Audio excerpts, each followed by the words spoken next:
Physics 12th class in last lecture हमने किया था कूलॉम्स लॉ। कूलॉम्स लॉ हमने देख लिया कि ये कूलम्बियन फोर्स भी है, दैट इज इक्वल टू के Q1 Q2 bye are square. ये बड़ा इंपॉर्टेंट एस्पेक्ट है और बड़ा इंपॉर्टेंट कंसेप्ट है कि जब कोई दो चार्ज होते हैं तो उनके बीच में एक फोर्स होती है और वो फोर्स क्या कहलाती है? Columbian force. और कोलम्बियन फोर्स की वैल्यू कितनी थी? F इज इक्वल टू के Q1 into Q2 bye are square. ये बिल्कुल दिमाग में डाल लें।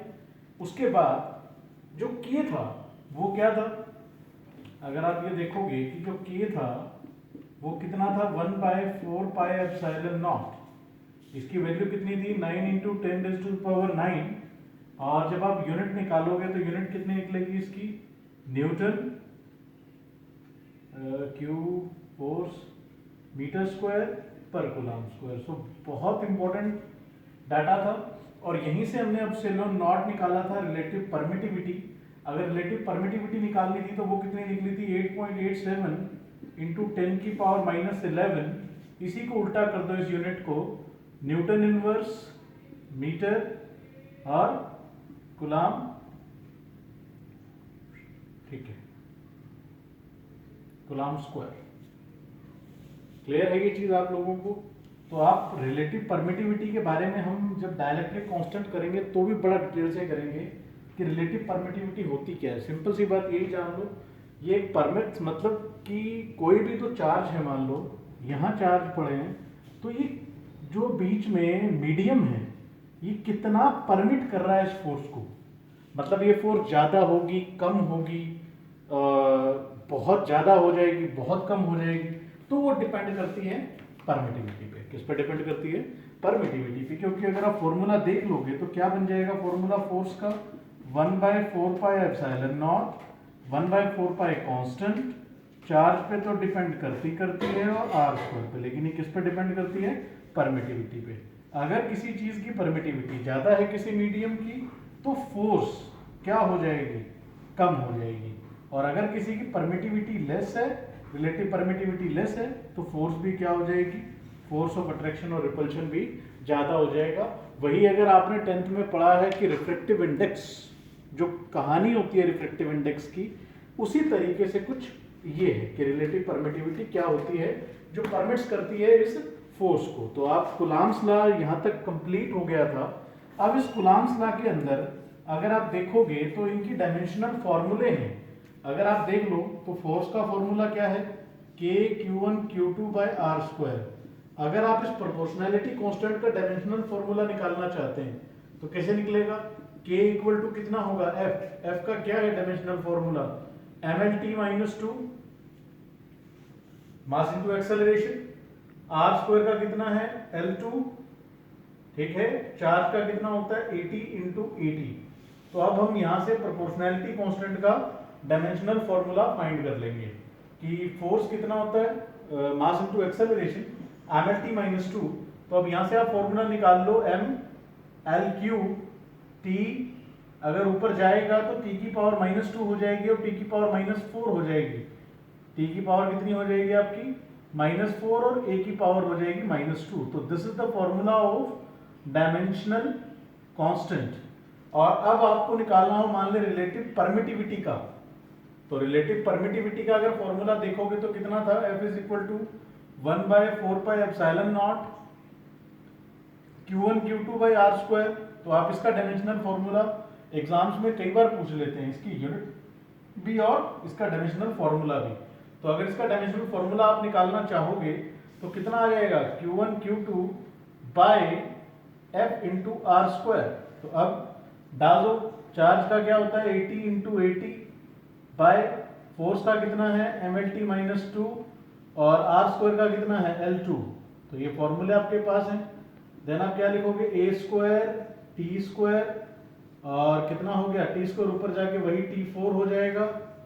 तो इसी का उल्टा हो जाएगा, just a square T4। L अगर देखोगे तो आप -3 हो जाएगा और m देखोगे -1 हो जाएगा। तो this is the formula dimensional formula for relative permittivity. तो बहुत इंपॉर्टेंट क्वेश्चन है कूलम्ब्स लॉ और उसके बाद रिलेटिव परमिटिविटी का जो इंपॉर्टेंट इंपैक्ट है कि उसका डायमेंशनल फॉर्मूला क्या है। तो आप अच्छे से इसका स्क्रीनशॉट भी ले सकते हो और अच्छे से इसको लर्न कर सकते हो। आप बार बार इसे लर्न करो कि के का डायमेंशनल फॉर्मूला ये है और एप्सिलॉन नॉट का ये है, इसी का उल्टा एप्सिलॉन नॉट होगा। इसको अच्छे से कर लें आप। तो उसके बाद अब आपको पता है कि चार्ज की एसआई यूनिट जो है वो होती है कूलम्ब। तो 1 कूलम्ब को आप कैसे डिफाइन करोगे? 1 कूलम्ब कैसे आप डिफाइन करोगे? 1 coulomb is the charge, 1 coulomb is the charge which is placed 1 meter apart from the another charge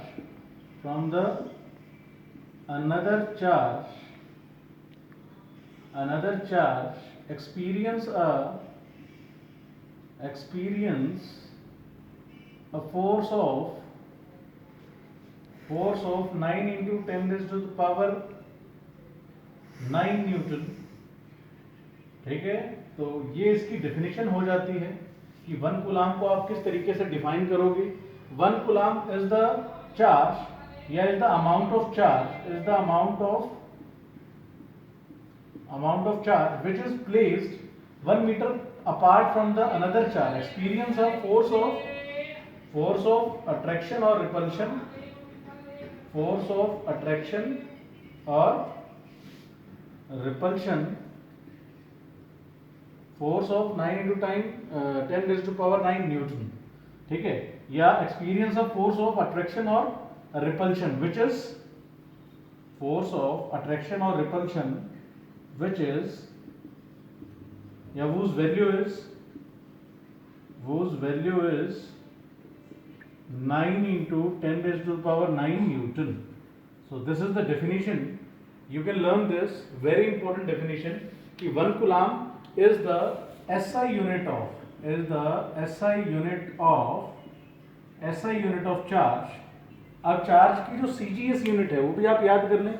1 coulomb is the amount of charge which is placed 1 meter apart from the another charge, experience of force of attraction or repulsion, experience of force of attraction or repulsion whose value is 9 into 10 raised to the power 9 Newton, या experience of force of 9 into 10 raised to the power 9 Newton. ठीक है, जिसको आप अच्छे से कर लें इस डेफिनेशन को।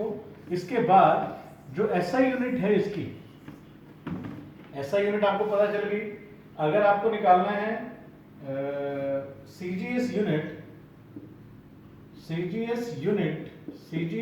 कितनी होती है? फ्रैंकलिन भी बोला जाता है उसे, and also named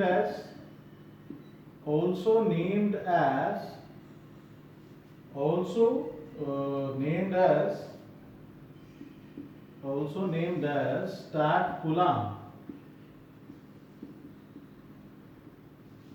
stat coulomb. तो ये बात भी आप याद रखेंगे कि कूलम्ब जो है ऐसा यूनिट ऑफ चार्ज है और कूलम्बियन फोर्स आपने देख ली। उसके बाद सीजीएस यूनिट अगर आप देखोगे तो वो स्टैट कूलम्ब है। सीजीएस अगर आपको देखनी है तो वो कितनी आ जाएगी? स्टैट कूलम्ब आ जाएगी। तो इसको अच्छे से कर लें कि जो चार्ज की एसआई यूनिट है वो है कूलम्ब और चार्ज की जो सीजीएस यूनिट है वो है स्टैट कूलम्ब। तो इसको यहाँ तक आप अच्छे से कर लें। बहुत इंपॉर्टेंट सेशन है, आप बार बार पढ़ते जाएं इन चीज़ों को, बड़ी आसान सी चीज़ें हैं। स्टैट कूलम्ब तो हम थोड़ा सा फिर और काम करेंगे, लेकिन यहाँ तक आप इसको अच्छे से कर लें कि रिलेटिव परमिटिविटी क्या है, विच परमिट द फोर्स या which permit the charge for experience of force. ठीक है, वो परमिट्स करती है। उसके बाद जो इसकी सीजीएस यूनिट है वो फ्रैंकलिन है या स्टैट कूलम्ब। तो इंपॉर्टेंट है, पेपर में आ सकती है कि सीजीएस यूनिट ऑफ चार्ज कितनी है, ऐसा यूनिट ऑफ चार्ज कितनी है, परमिटिविटी का फॉर्मूला क्या निकला आपके सामने वो याद रखना है आपने कि डायमेंशनल फॉर्मूला क्या है और उसकी एसआई यूनिट क्या है। बहुत अच्छे से करें इसको। आई होप समझ में आ गया होगा। अच्छे से करते रहें, बढ़ते रहें। धन्यवाद।